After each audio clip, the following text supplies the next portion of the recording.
Hello, everybody, and welcome to the Wednesday edition of A Proud Malcontent on this Wednesday, the 8th of October. I am Pete Bell, and I am a proud malcontent. Right, what have you got for you today? Well, I tell you what, Les. First of all, I have to apologise to anybody who was misled because I originally scheduled this for 1 o'clock today instead of 2 o'clock. Uh, I just get confused. Clocks, calendars, yeah, all that stuff just confuses me. So bear with me, folks. Other than that, right, let's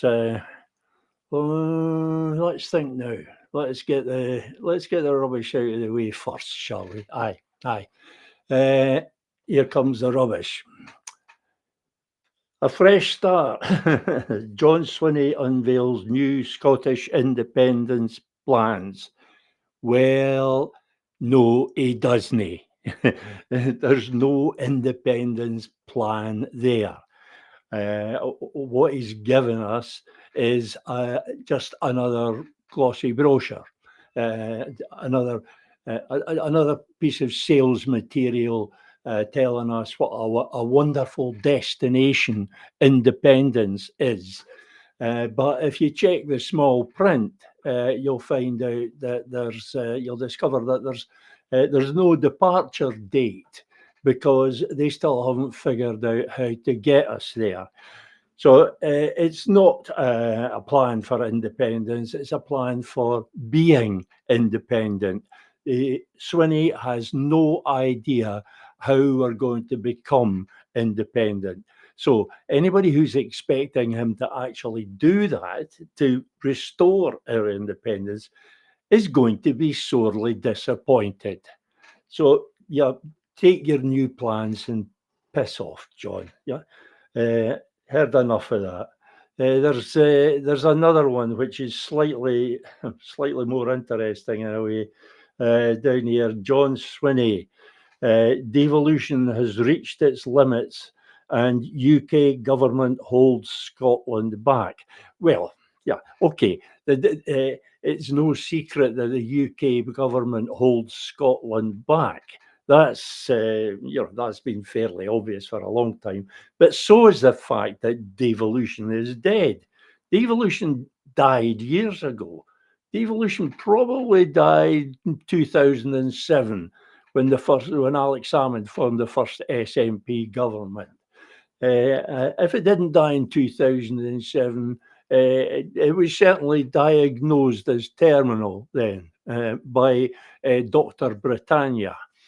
2011 probably sealed the deal, and devolution was dead because the British state had decided to kill it. It wasn't going any further, it had already gone too far. It was considered to be a failed experiment.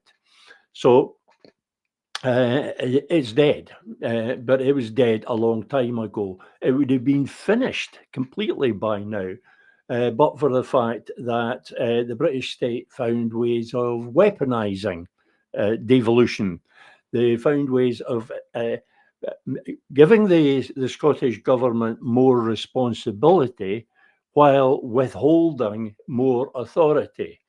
So that they set all sorts of political and fiscal traps for the Scottish government.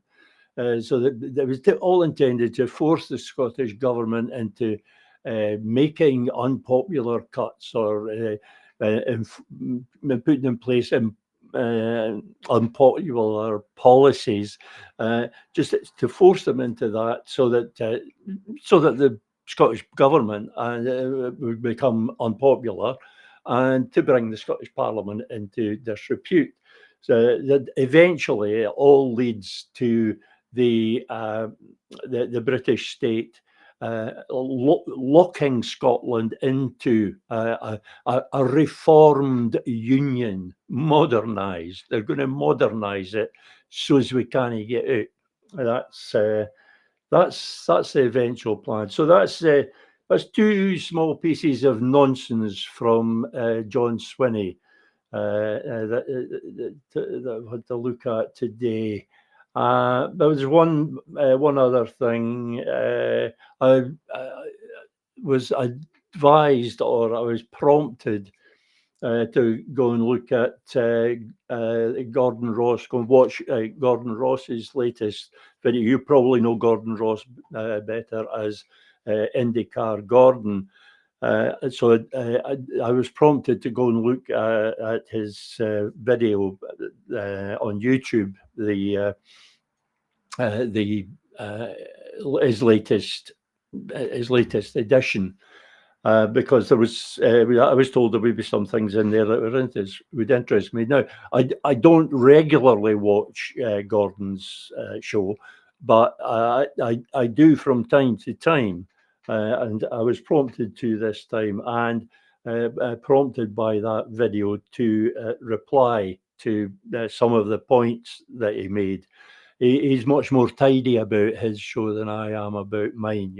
He divides it into sections, and he finishes one section before he goes on to the next, and he kind of knows where he's going and what he's doing. I might get there eventually, but for the moment, you'll just have to put up with this shambles. Yeah, so if you want to go and take a look at Gordon Ross's YouTube, by all means do. I'll put a link to it in the references when I get this online on Substack. I'll put a link to it in the references, so you'll have no trouble finding it. What's the main one today? The main one today is my what should be my latest post on Substack. My latest, yes, there it is.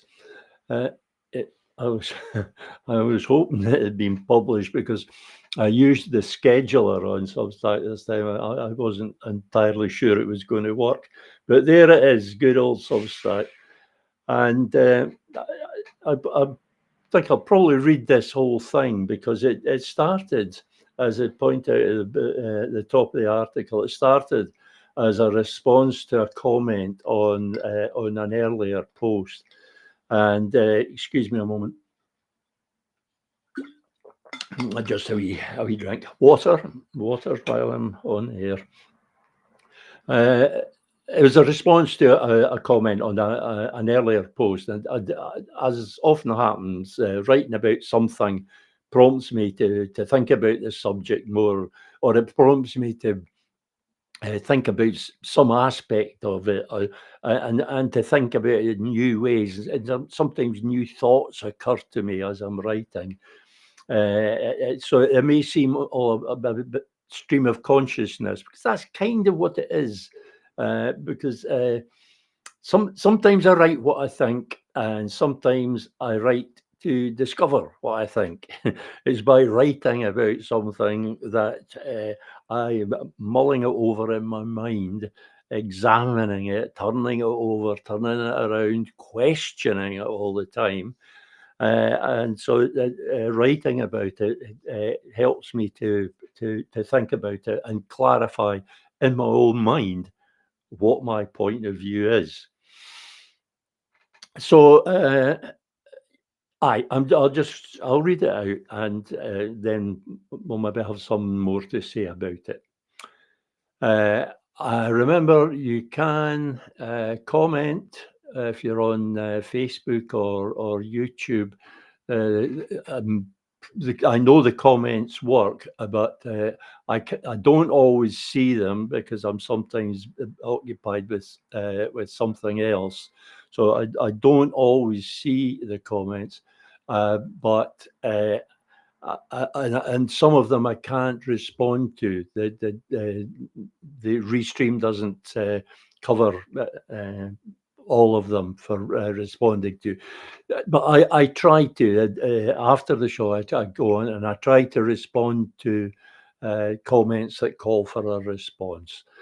I'm not one of those aloof bloggers. I like to engage with my audience. The comments section on my actual blog has always been arguably the most interesting part of the whole thing, because I am fortunate and that I have quite a few followers who make pertinent comments and who examine things, and who they may perhaps disagree with me, but they're able to explain why they disagree with me. So the conversations, the exchanges on the comments section are well worth taking a look at. Of course, they all depend on me prompting the discussion by the articles that I write. So I'm not entirely redundant in this process. Okay. Right, back to that thing that I posted today. And remember, I said it was a response to a comment. It'll be self-explanatory, I hope. Another 5 wasted years is close to being unavoidable already. And it has absolutely nothing to do with the fractiousness within the independence movement, which nobody in the wider population even notices. The problem is not the squabbling, but the fact that the vast majority are squabbling about entirely the wrong things. Most of the disputes boil down to arguments about where to place your votes. In other words, they are arguments about who to vote for. Almost nobody is considering what they're voting for. Look at Liberate Scotland, for example.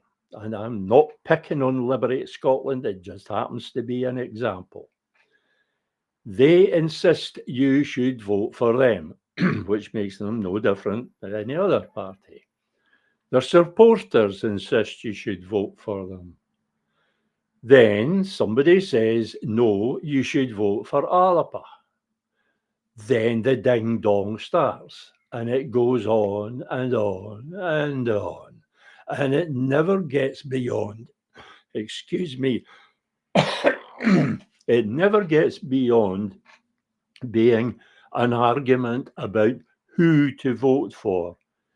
Both make remarkably similar claims that they are the party to vote for if you want independence. Both claim a vote for them is a vote for independence. Both shout independence all the time and work the idea of independence into a few slogans, into a slew of slogans. But the argument never gets beyond the superficial level of who. The argument never grows up to be a mature debate about what. Nobody, or precious few people, actually attempt to scrutinise the what of the party's offering. There's the party's name and its logo and its slogans and nothing else. Nothing. No substance whatever. The space where the what should be is left empty. It's left empty in some cases, such as Liberate Scotland, because the people involved have nothing with which to fill it. They haven't thought beyond the party's name and logo and slogans. They pick a name, logo, and slogans, thinking they will attract people. And they're right. People are lured in by the word liberate and the flag in fist logo and sloganeering about unity. Since luring people is all they're interested in, the job is done as far as the founders of the party are concerned. There's no motivation to fill the what space. There's no need, and filling it is hard, so they don't do it. In other cases, and probably to some extent in all cases, the what space is left vacant quite deliberately, because when that space is empty, people will tend to fill it with whatever it is that they prioritize. They'll fill it with their own agenda. So the party becomes all things to all people, which suits the party hierarchy because all they want is votes. Meanwhile, back at the squabbling, the warring tribes get to say whatever they want about what their party stands for and whatever they want about what the other party stands for. Both claim to be everything that's good. Both are accused of being everything that is bad. The what space being undefined, it can be defined and redefined at any time in whatever way is expedient.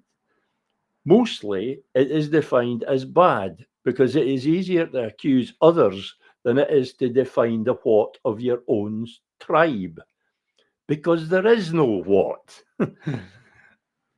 Contrast all this with the idea of behind the New Scotland Party. With the New Scotland Party, the what came first. The what is Scottish UDI and the Manifesto for Independence, and the whole new mindset that these ideas arise from. The who of NSP came later. The who only came into being because the what was already there. And it was thought that the message about the what could better be carried if there was a who in the form of a political party. But a political party that studiously avoids the squabbling about who by staying out of the electoral arena, at least temporarily. New Scotland Party started because there needed to be an example of a party that had a what, a party that put the what first, a party for which the what was the only thing that matters. This is as all political parties should be. This is as all political parties are meant to be. They are meant to have a core of ideas and principles and not merely a shell of slick marketing material. I trust everybody understands what I what I mean by that, and I very rarely talk about New Scotland Party simply because it's not really relevant to the what. As I say, the what existed first. The New Scotland Party was devised as an add-on. We thought originally, or I thought originally, that we could develop the two together, that we could develop the Scottish UDI Manifesto for Independence plan and develop the party as well. I got it wrong. I freely admit when I got it wrong. It was not possible to do both at once. I certainly couldn't cope with it, and the amount of work that had to be done and the type of work that had to be done, I simply didn't have the volunteers for that. There were volunteers, and they did a good job. They took a lot of the weight, but simply didn't have the kind of volunteer people power that I needed to develop the party. So I quite casually set it to one side. Said no, the Scottish UDI aspect, the what, is a lot more important than the party. So we can set aside development of the party for the moment.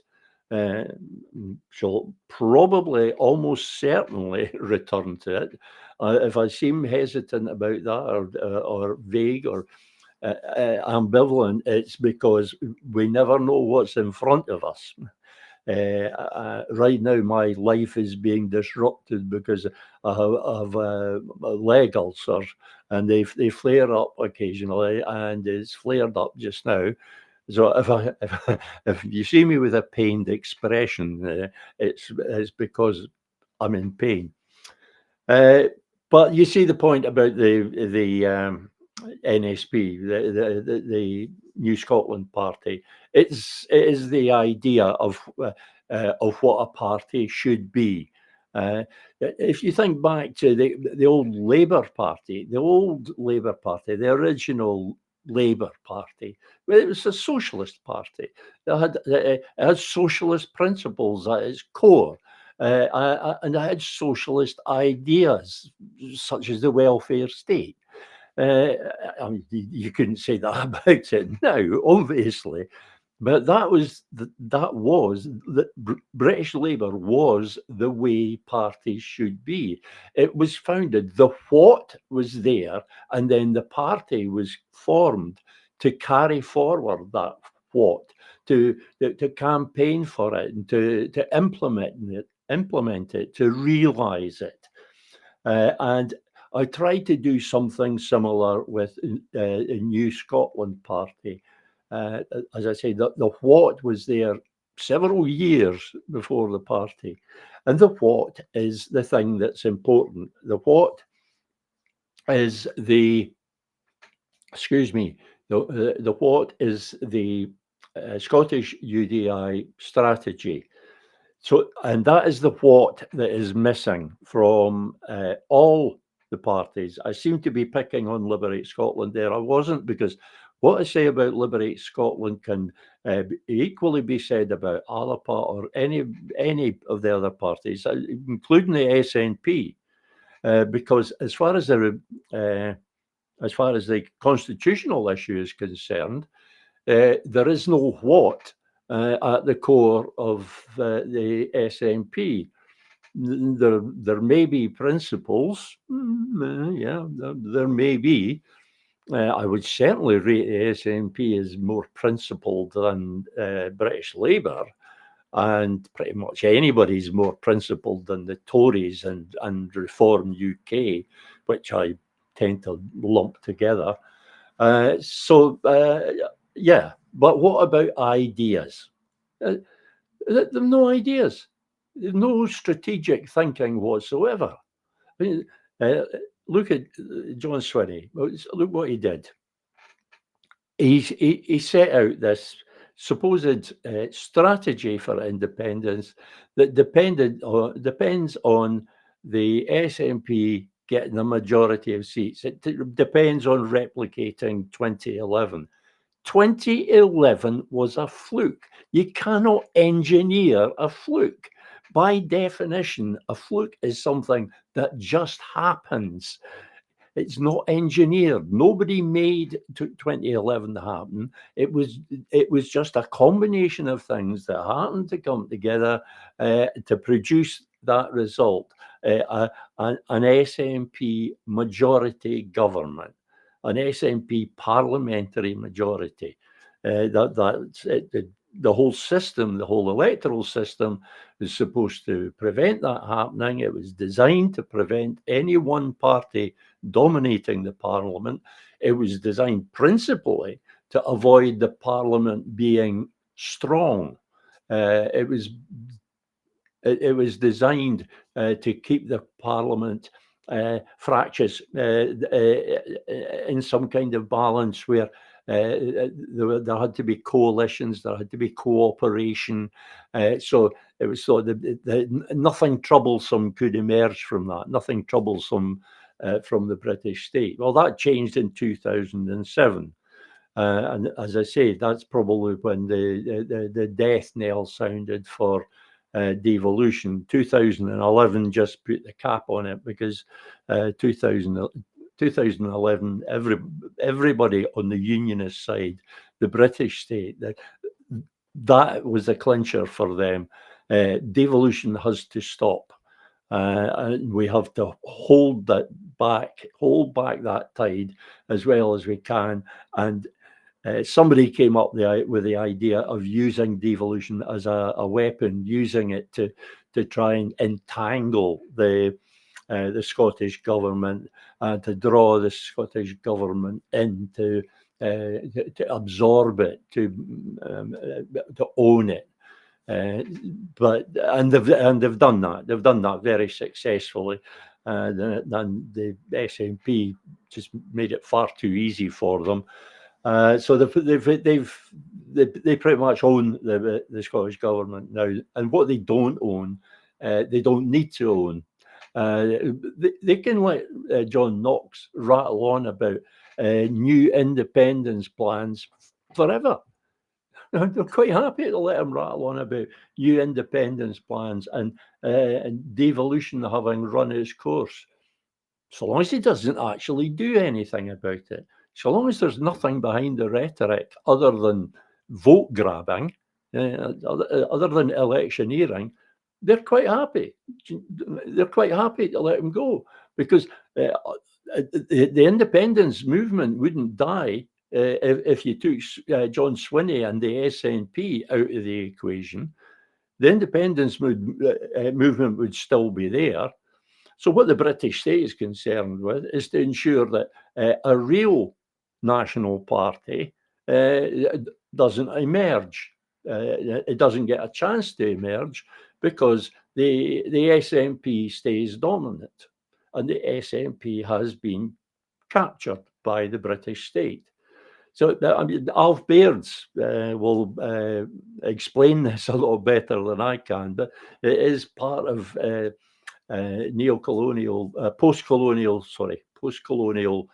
theory that the national government will be colonized, will be totally colonized. The parliament gets colonized, and the government gets colonized, and now now it's secure. Sorry, it's secure. The British state feels quite safe with that. The arrangement that we've got, it's served them well for the last 10 years, 11 years. It's going to serve them well for another 5, because it looks almost certain now that there will be nothing will come out of the 2026 election for Scotland's cause. It looks very much as if it will be another 5 years of managed nationalism. Now, there's a term I've just coined. You'll have heard of managed democracy. That's in places like Singapore, where they have a kind of democracy, but it's very constrained. There's limits on it. There's things that we would recognise as democratic and other things not. And in the UK, we're getting very much to that stage as well, becoming a managed democracy. And it just occurred to me that the same terminology would be apt for the kind of nationalism that we get from the SNP. Is managed nationalism. It's nationalism managed so that it doesn't get out of control from the colonizers' perspective, so that it doesn't become a threat, so that it doesn't jeopardize the union. That is what we have, managed nationalism. And somehow we have to break that. And we have to break it.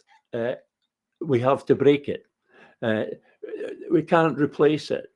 Well, possibly we can replace it, but it would take a lot of time, a hell of a long time. Excuse me.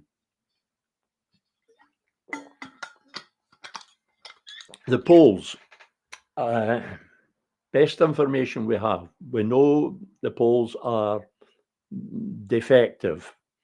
Because although the polls may quite accurately reflect what the people think, what public opinion is, what they don't gauge is the extent to which what people think is influenced by propaganda. The polls may be accurate, but what people think may not, may be very far from accurate. Look at the way Reform is pulling in votes, and it's because people believe all sorts of things that they like about Reform, and they just don't know about the bad aspects of it.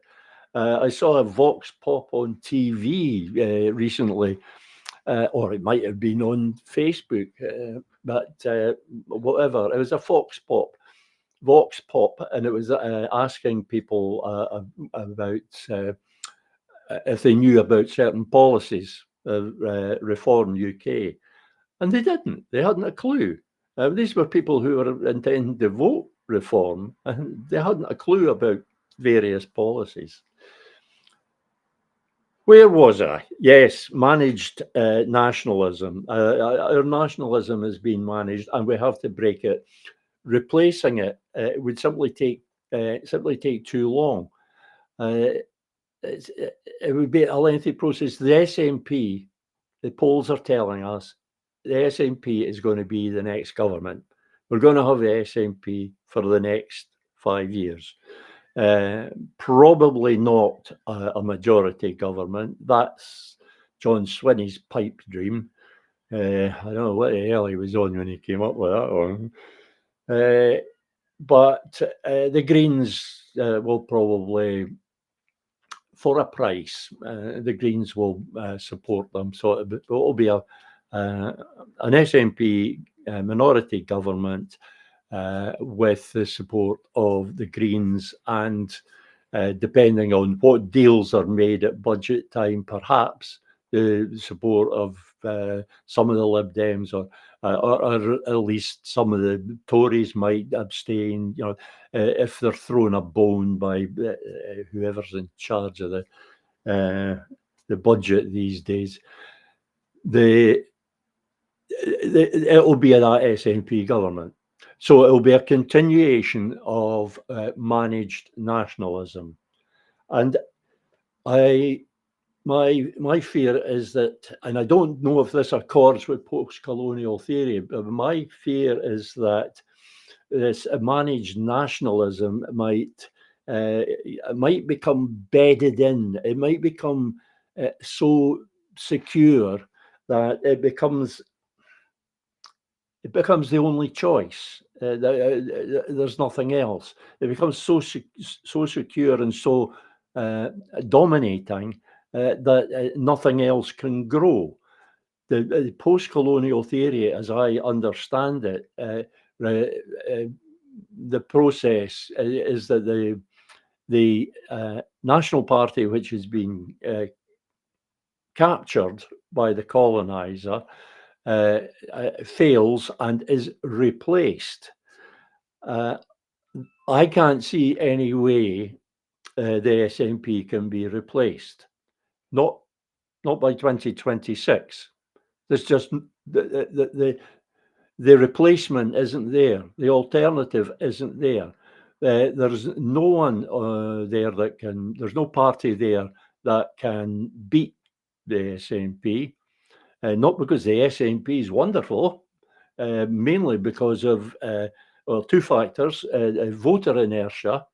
The people who simply vote on the day and don't care about what's happening otherwise, and they see things are no too bad with the SNP. Might as well give them another. The people who are really no fuss, people who aren't anoraks like us, and I include you because you're watching this. So it's going to be the SNP supported by the Greens, and that means another 5 years of managed nationalism. And there's nobody there that can replace them. Nobody that can replace them in terms of electoral chances, electoral support. Alapa is nowhere near. Alapa's struggling to get into double figures. I don't think they've ever hit double figures, not in the national polls, not in polls for the Scottish general election. And the others, they're way behind Alapa. They're just just nowhere. And all right, electoral miracles can happen, flukes can happen, as in 2011. But like I said about 2011, flukes cannot be engineered. You can't set out to create a fluke. If it's something that can only happen as if it's a fluke, such as the SNP majority government in 2011, it can only happen as a fluke. John Swinney seems to think he can engineer it. He seems to think that at a time when the SNP is at its lowest ebb in terms of popularity, its lowest ebb since the 70s, probably. I mean, they're polling what's around 30% now. That's where they were in the 70s. Yeah? So they've gone backwards. I mean, they were what was it, 42% at one time, and more than that in 2015. It was the idea that they could that fluke could be engineered again, that it could be made to happen. It was pretty silly at the best of times, but at this time, it is just madness. It is utter madness. But it's all part of the managed. It's all part of the managed nationalism. This is John Swinney trying to get to ensure that the SNP stays in power, because that's what suits his party. It's also what suits the British state. So that is going to be, that is what it's going to be. We have to assume that that's what it's going to be, because there isn't another credible scenario. There is no credible scenario in which some party suddenly rises, comes from nowhere, to hit 35, 40% in the polls, and actually threatens the SNP, and actually becomes the government, a real nationalist party becoming the government. There is no credible scenario in which that happens. Not in 2026. And we must assume 2026 is our last chance. We must assume that every national democratic event is our last opportunity to initiate the process by which Scotland's independence will be restored. We need that political and parliamentary process. That is the only way it can be done. It can only be done through the Scottish Parliament. And it can only be done if we reclaim the Scottish Parliament, if we think of the Scottish Parliament as being our ancient Parliament, which was stolen from us in 1707, returned to us in 1999 in chains, the chains of devolution. So what we're looking to do is throw off those chains of devolution. We're looking to throw off the nation. We're also looking to throw off the Parliament. And the Parliament has to come first, because it is that Parliament which will pass the legislation which makes Scotland an independent country.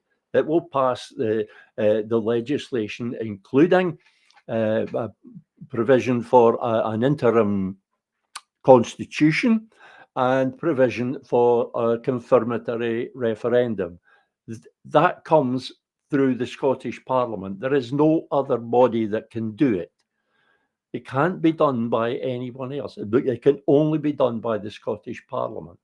And it can only be done by the Scottish Parliament if the Scottish Parliament repossesses its powers over constitutional affairs. It has to assert its legislative competence in constitutional matters, because that is the only way it can acquire that competence. And only once it's acquired that competence can it can begin the process of restoring Scotland's independence. I've explained this before, how the first thing we need is not a vote for independence, but a vote that takes us to the vote for independence.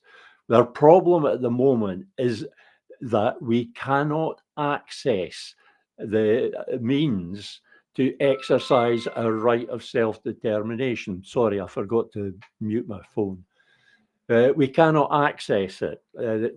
Between the British state and the Scottish establishment, we are prevented from accessing that capacity, the capacity to exercise our right of self-determination in a proper constitutional referendum. So we have to access that first. That comes before independence. It has to come before independence. Although it has to be said that the Scottish Parliament asserting legislative competence in constitutional matters is a de facto declaration of independence. Because once you control constitutional matters, you control everything. So, once the Scottish Parliament has legislative competence in the area of the Constitution, it can then pass legislation such as a bill to dissolve the Union. That's the way it goes. They don't go straight to independence. That's a politician's idea. It's a simplistic idea, because the explanation that I've just given of how we go about it, going first through the process of reclaiming and repossessing our parliament. For the politicians, that's too complicated. Voters are thick. They'll never explain, they'll never understand that. Besides, we can't really explain it because it's too complicated for us. So that's why they're not interested. But I'll guarantee that a large number of them, because they're not all stupid, a large number of them actually know that Scottish UDI is the only process. A lot of them in private will actually admit that it will have to be some form of UDI, and they're right. What I'm suggesting is that if it has to be UDI, and it must, because there is no route to independence through the legal and constitutional framework of the British state, so it'll have to be some form of UDI. So I say, well, if it's got to be some form of UDI, let's be clever about it and do UDI in a way that gives us the advantage and puts the British state on the back foot. And we do that by making it a human rights issue, by making it about access to the right of self-determination. Do that first, before independence. We have no right to independence. In international law, we have no right to independence, but we have an absolute right to choose independence if we so wish. We have a right to make that choice, and we are being obstructed from making that choice by the Scottish Parliament, by the Scottish Government, because they have to do it. Westminster can't do it. Westminster thinks it's blocking the process that will lead to restoration, because they've got that managed nationalism in place. They think that they're blocking it, but they couldn't block it unless the Scottish Government was prepared to block it, because it's the Scottish Government that actually does the blocking. Our route to independence depends on the Scottish Government and the Scottish Parliament. It depends on our democratic institutions here in Scotland. It's an internal matter. It's entirely internal. It's nothing to do with Westminster, and they should have nothing to do with it. It's an internal matter, so it has to be our democratic institutions. There are people who say, oh, we'll need to set up whole new democratic institutions. I say there is no need. We already have them. We already have a Scottish government. We already have a Scottish parliament. We already have all the infrastructure there. The only problem is it has been hijacked by the British state, and the British state have put the SNP in charge of it, because the SNP is party of government and dominates the parliament. So they've got the managed nationalism that they want. That can drag on forever. In principle, it could go on forever, certainly for a lot of years. So replacing, how do you replace that? Well, you can, but it would have to be at an election, and it's not going to happen at the next election. Can we afford to wait for the next one? 2031. Can we afford to wait for that? I don't think so. Can we afford to wait another 5 years? Look what's happening to Scotland at the moment. We've been bled dry. We're being impoverished by the British state. The British state is a parasite, and it's sucking the lifeblood out of Scotland, and it will only get worse. They will have to keep sucking more and more out of Scotland in order to survive, because they've lost their way, and they've no idea how to be an independent nation. They're entirely dependent on Scotland, or if not entirely dependent, critically dependent. They're critically dependent on Scotland. So they have to have this managed nationalism in place. We don't have time to replace it. We don't have time, even if there was a replacement there. And there isn't.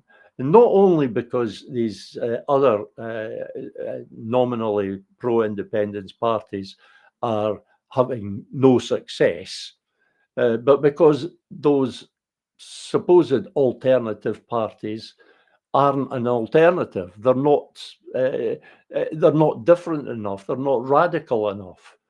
If Alapa was radical enough, if Alapa adopted the Manifesto for Independence and took the approach of the Scottish UDI strategy, then Alapa would soar in the polls. It would soar.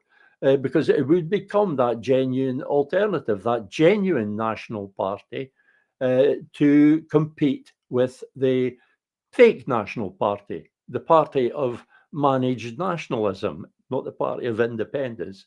The SNP is the party of managed nationalism.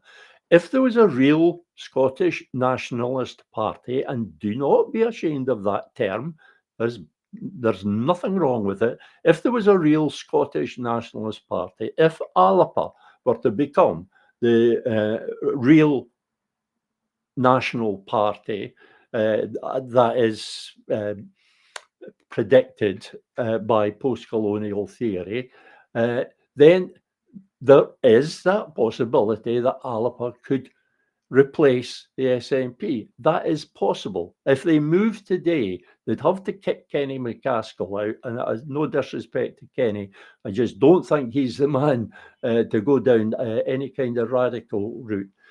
But they could adopt the Scottish UDI strategy today, the new leader, so that it's credible, that there's been this big change, big sweeping change. They would soar in the votes, in the polls, and genuinely soar, not soar in the way the National uses that term. No, they would genuinely soar. Their vote would double, treble, quadruple. They would go pretty much straight into the high teens, low 20s, I reckon.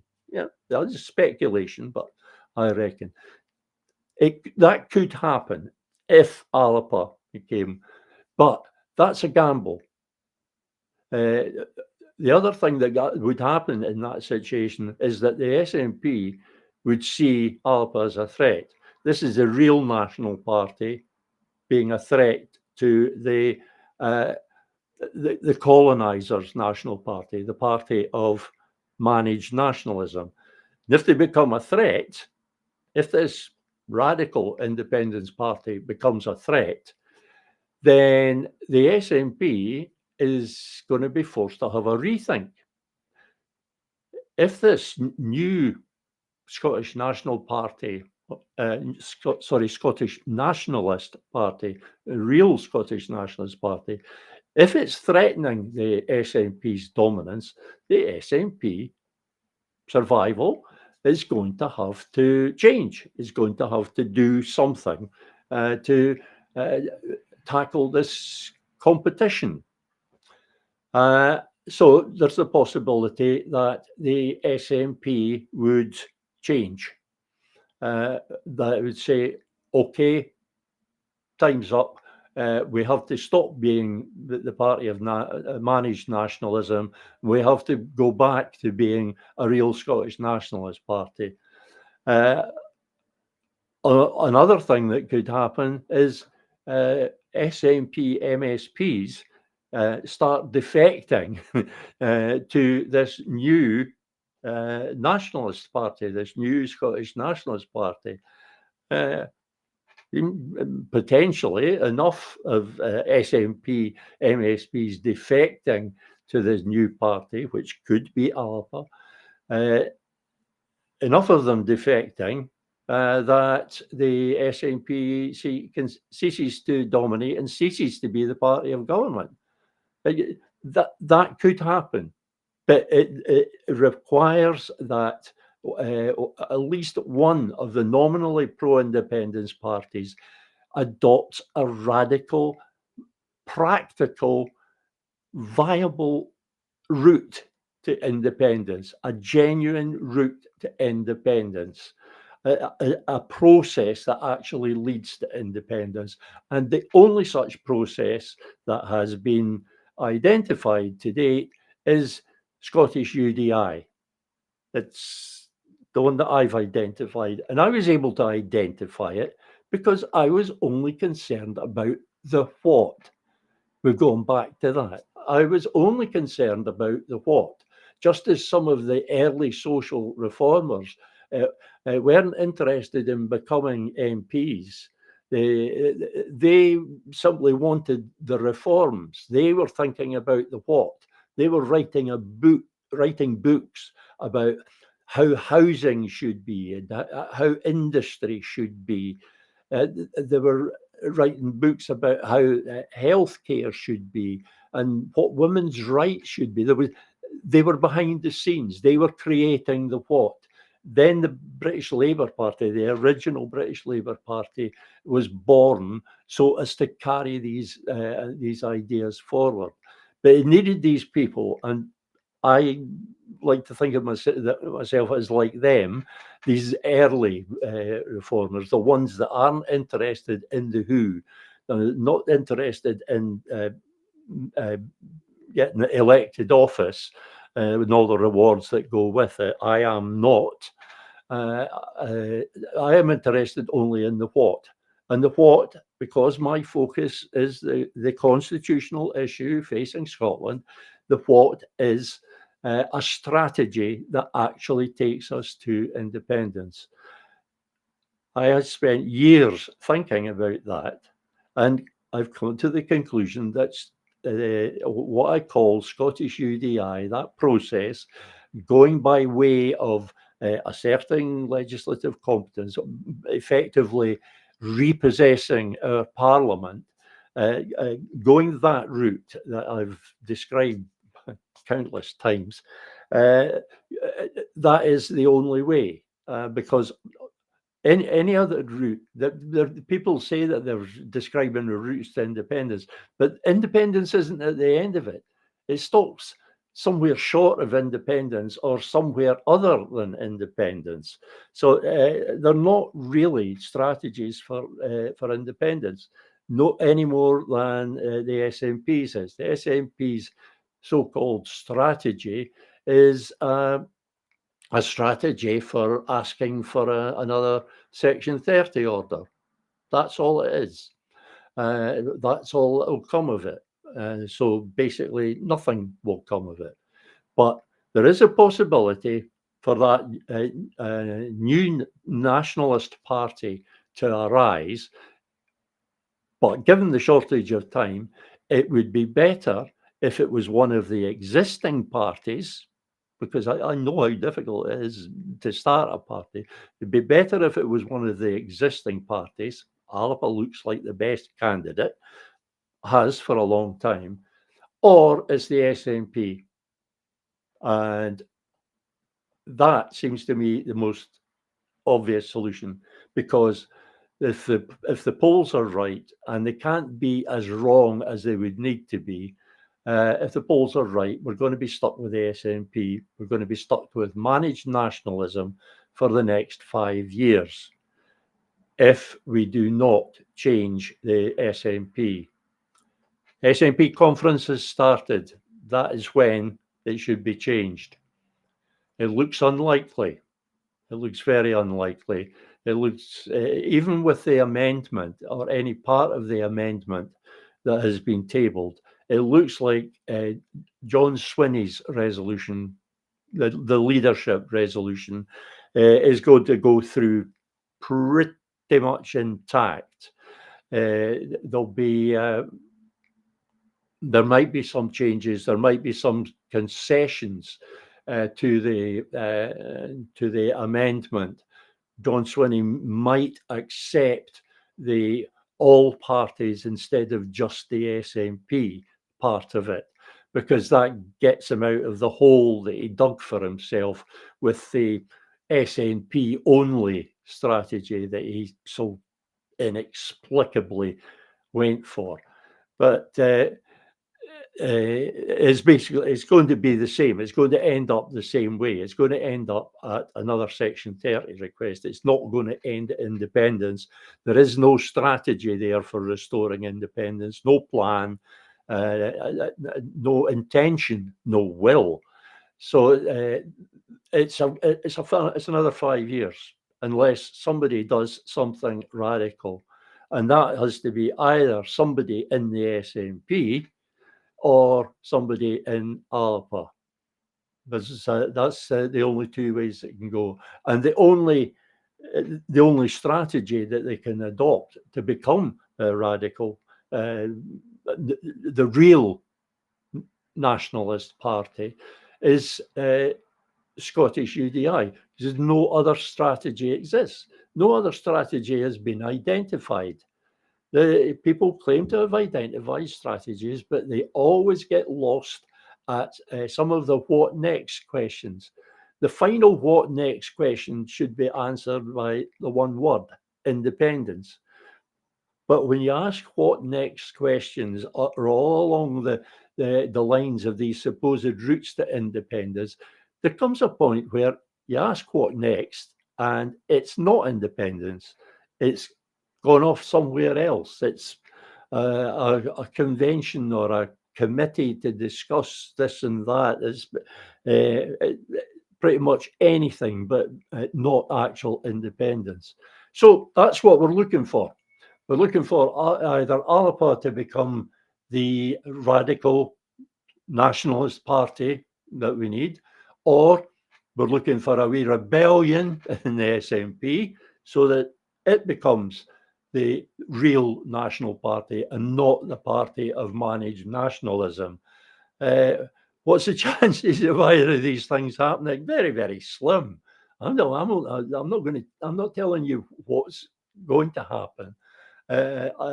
When I say that, I'm telling you what should happen, what must happen if Scotland is going to be saved. That is what must happen. One or both, preferably both, preferably all of the nominally pro-independence parties needs to become more radical. They all do. And that means Scottish UDI, because there's nothing else. I'll see you on Sunday. Bye.